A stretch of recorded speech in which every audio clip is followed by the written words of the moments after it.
They called him the Angel of Death. But his real mission was far more terrifying.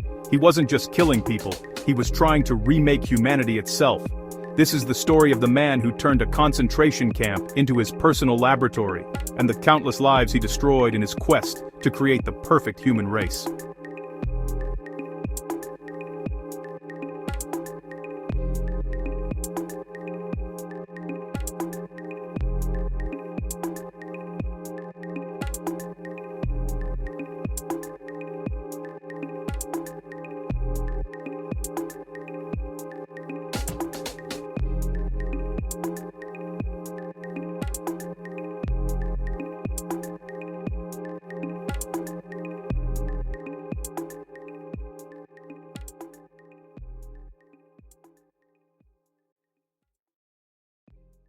This film contains extremely disturbing content based on documented evidence from the Nuremberg trials and survivor testimonies. It examines one of history's most horrifying examples of science without ethics. When Dr. Josef Mengele arrived at Auschwitz in 1943, he saw not a death camp, but an unprecedented research opportunity. With unlimited human subjects and no ethical constraints, he could pursue questions mainstream science wouldn't touch. His first act was to take over the selections. With a flick of his glove, he decided who would live temporarily as his test subjects, and who would go immediately to the gas chambers. But his choices followed a bizarre logic. He was looking for specific physical traits. Twins were his obsession. He would rescue them from the gas chambers, house them in relatively better conditions, and even give them candy. This was the bait in his deadly trap.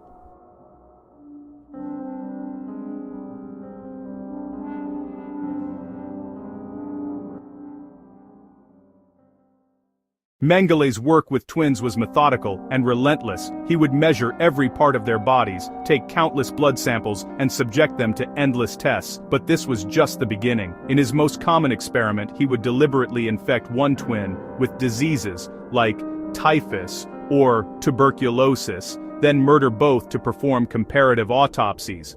He was trying to understand genetic susceptibility to illness. In his quest to create blue-eyed Aryans, he injected chemicals into children's eyes, often causing blindness and agonizing pain. Survivors remember the screams from his treatment room.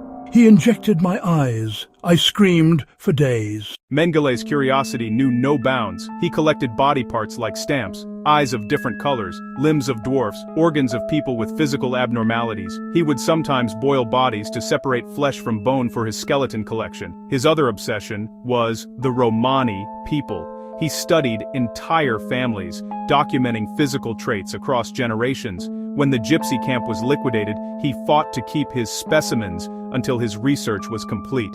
In one of his most grotesque experiments, he tried to create conjoined twins by sewing two Romani children together. Their wounds became infected and they suffered for days before dying.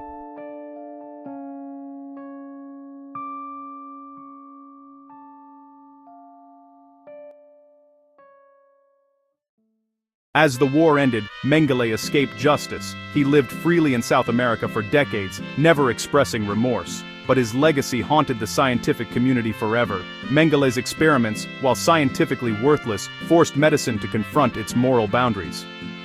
The Nuremberg Code of Medical Ethics was drafted specifically in response to his crimes, establishing that voluntary consent is absolutely essential in human experimentation. The few twins who survived carried physical and psychological scars for life. Their stories stand as eternal warnings about what happens when science serves ideology instead of humanity. Mengele failed to create his master race, but he succeeded in demonstrating how easily science can become a tool for evil when divorced from compassion and ethics. His laboratory remains history's most terrifying example of knowledge without wisdom. How do we ensure science never crosses these lines again? Share your thoughts in the comments. For more investigations into history's darkest chapters, subscribe.